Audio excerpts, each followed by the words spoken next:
বিসমিল্লাহির রহমানির রহিম। যুদ্ধের ময়দান থেকে এসেই তাঁবুতে ঢুকলেন সুলতান সালাউদ্দিন আইয়ুবী।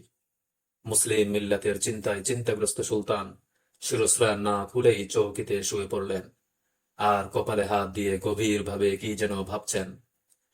ভাবনাতেই হয়তো কিছুটা তন্দ্রাচ্ছন্ন হয়ে গেছেন। তার তাঁবুর বাইরে পাহারা দিচ্ছে সশস্ত্র দেহরক্ষীরা। রক্ষীদের কমান্ডার একটু অন্যদিকে যেতে না যেতেই একজন গার্ড তাঁবুর পর্দা সামান্য ফাঁক করে ভিতরে উঁকি দিয়ে দেখল যে সুলতান চিত হয়ে শুয়ে আছেন।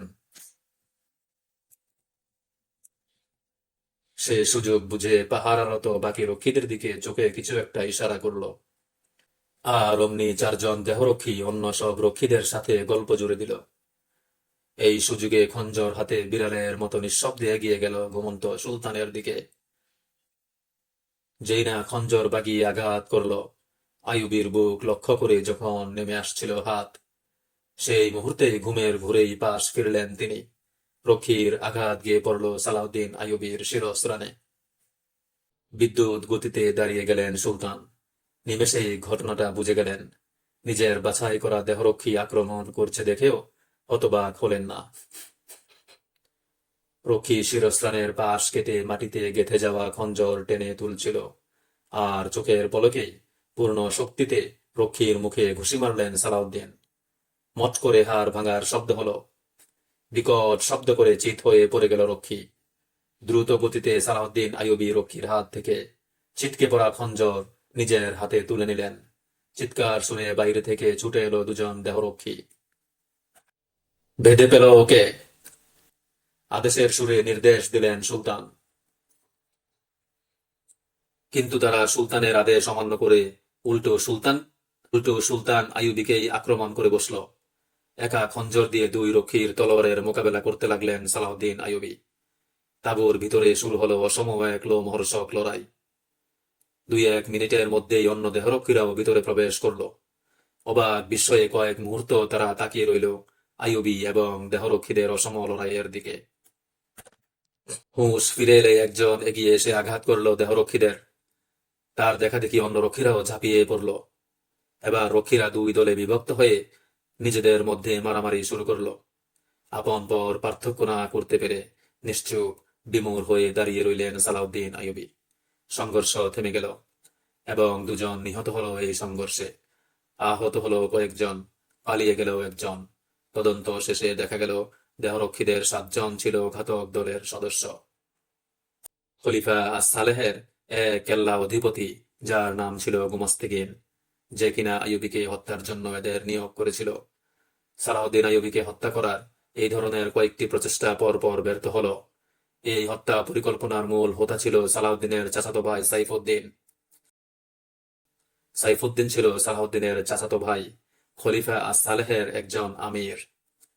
যে সময়ের কথা বলছি তখন মুসলিম বিশ্বের প্রধান হলেও কার্যত ইসলামী দুনিয়া ছিল তার নিয়ন্ত্রণ বহির্ভূত। বিভিন্ন প্রদেশের গভর্নরগণ সুলতান উপাধি ধারণ করে বলতে গেলে স্বাধীনভাবে শাসন কার্য পরিচালনা করত। এই ঘটনার পর একদিন ভোরে সাইফুদ্দিনকে লক্ষ্য করে একটি চিঠি পাঠালেন সালাউদ্দিন আইয়ুবী। তাতে তিনি লিখলেন, খাঁচায় বন্দি পাখির মাঝে তুমি চিত্তপ্রসাদ খোঁজ, নারী আর মদের মাঝে খোঁজ জীবনের মানে, কিন্তু জানো না সৈনিকের জীবন মানে এক বিপজ্জনক খেলা।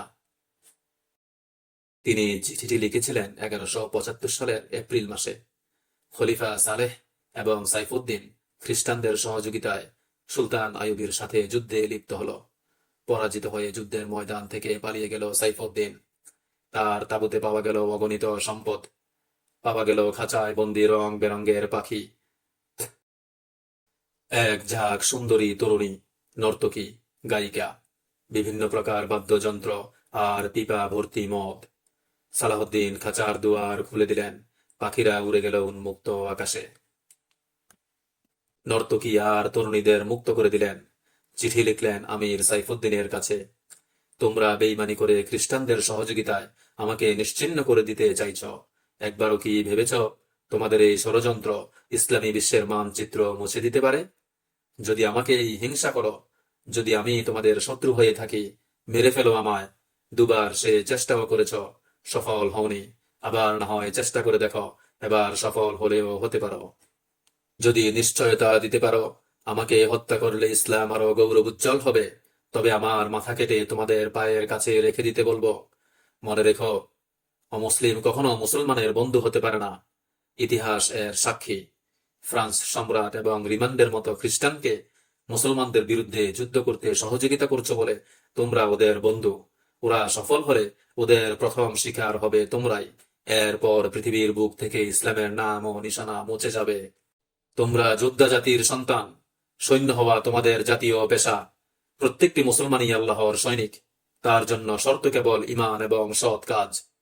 খাঁচায় বন্দি পাখির মাঝে তুমি চিত্তপ্রসাদ খোঁজো, নারী আর মদের মাঝে খোঁজো জীবনের মানে। কিন্তু জানো না, সৈনিকের জীবন মানে এক বিপজ্জনক খেলা। অনুরোধ করি, আমার সাথে সহযোগিতা করো, জিহাদে শরিক হও, না হলে কমপক্ষে বিরোধিতা করো না। আমি তোমাদের কোনো শাস্তি দেব না। আল্লাহ তোমাদের ক্ষমা করুন। সালাউদ্দিন আইয়ুবী।